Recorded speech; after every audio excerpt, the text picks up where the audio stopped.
వివిధ ప్రైవేటు కంపెనీల ఆధ్వర్యంలో ఖమ్మంలో మెగా జాబ్ మేళా కొనసాగింది.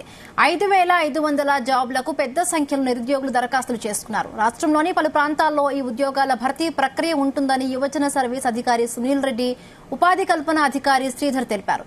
ఖమ్మంలో జాబ్ మేళా నిర్వహణపై మరింత సమాచారం మా ప్రతినిధి యాకేష్ అందిస్తారు. మెగా జాబ్ మేళా కొనసాగుతుంది. పెద్ద ఎత్తున కూడా నిరుద్యోగులు ఈ జాబ్ మేళకు తరలి వచ్చినటువంటి సందర్భం కనిపిస్తా ఉంది.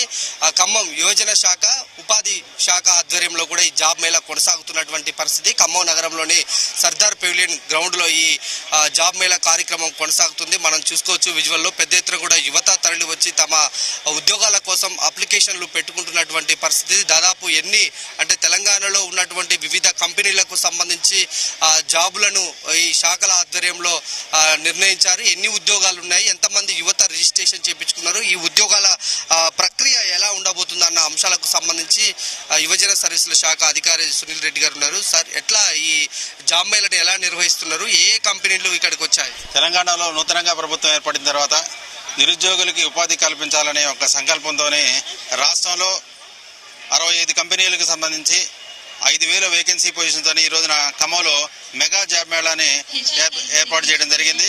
దీనిలో భాగంగా వీళ్ళందరూ నిరుద్యోగులు ఎవరైతే ఖమ్మం జిల్లాలో ఉన్నారో వారందరూ ఎన్రోల్ చేసే దాంట్లో భాగంలో ఈ ఖమ్మం జిల్లా కలెక్టర్ గారు సోషల్ మీడియా ద్వారా ప్రతి ఒక్క నిరుద్యోగికి ఈ యొక్క ఇన్ఫర్మేషన్ తెలియాలనే ఉద్దేశంతో సోషల్ మీడియా ద్వారా అందరితోని అన్ని శాఖలతోని సమన్వయం చేసుకొని వాళ్ళందరికీ ఇన్ఫర్మేషన్ చేరవేసి వాళ్ళు రిజిస్ట్రేషన్ చేయించడం జరిగింది. వారితో రాష్ట్రంలో టీఎస్ఎఫ్ ద్వారా జిల్లా కలెక్టర్ గారి సారథ్యంలో ఈ రోజున ఇక్కడ ఖమ్మం సర్దార్ పటేల్ స్టేట్ లో 5,000 పైచీలకు ఉద్యోగాల కోసం దాదాపు 7,500 మంది రిజిస్ట్రేషన్ ఇప్పటికే అయిందండి. 7,500 మంది ఆల్రెడీ రావడం జరిగింది. వాళ్ళు ఇంటర్వ్యూకి అటెండ్ అయినారు. 65 కంపెనీలకు సంబంధించి వాళ్ళ కంపెనీ యొక్క ప్రతినిధులు, హెచ్ఆర్లు కూడా రావడం జరిగింది.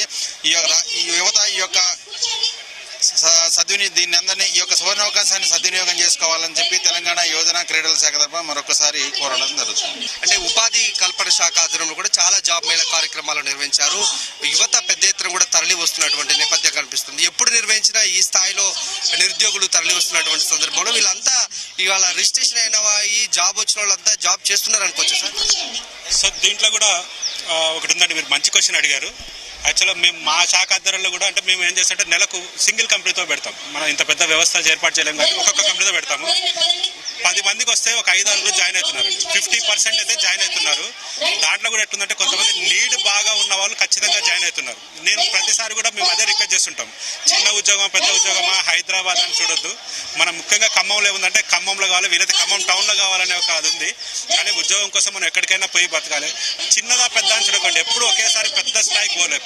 మీరు ఒక ప్రైవేట్ సంస్థలో చేరి మీ ప్రతిభ నిరూపించుకుంటా ఎప్పటికప్పుడు నైపుణ్యాలు మెరుగుపరుచుకుంటే ఏ గవర్నమెంట్ జాబు ఎవరికి కూడా రానంత స్టేజ్కి మీరు ఎత్తారు. కానీ దానికి స్టెప్పింగ్ స్టోన్ ఎక్కడంటే ముందు ఒక మెట్ అనేది మీరు ఎక్కాలి. ఒక్కసారి ఉద్యోగంలో జాయిన్ అయ్యి ఆ ఉద్యోగంలో చేసుకుంటూ జీతం అనేది ఒకటి అందుకుంటే ఆటోమేటిక్గా ఎవరు బంద్ చేయరండి. మేము అంటే రెగ్యులర్గా ఉద్యోగాలతో పాటు ఈ మోటివేషన్ కూడా మేము చేస్తుంటామండి. వచ్చిన ప్రతిసారి కూడా చేస్తుంటాము. 7,500 పైన రిజిస్ట్రేషన్ అయ్యి 2,000 వరకు ఇక్కడ స్పాట్ రిజిస్ట్రేషన్ కూడా పెట్టాం. క్యూఆర్ కోడ్స్ ఎక్కడంటే అక్కడ పెట్టి వాళ్ళు చేసుకోవచ్చు. కాబట్టి ఇది ఉంది, మంచి అవకాశం. ఇప్పుడు గవర్నమెంట్ ఉద్యోగాలు అనుకోండి, ఒక పోస్టుకు 40, 50, 100 మంది పోటీ పడతారు. ఇవాళ ఇక్కడ 5,000 పోస్టులు ఉన్నాయి. ఒక 10,000 మంది వచ్చారంటే ఇద్దరిలో ఒకరికి గ్యారెంటీగా జాబ్ వస్తుంది. కాబట్టి 5,000 మంది ఖమ్మం యువత కూడా ఖచ్చితంగా 500 పోస్టులు లోకల్లో కూడా ఉన్నాయండి.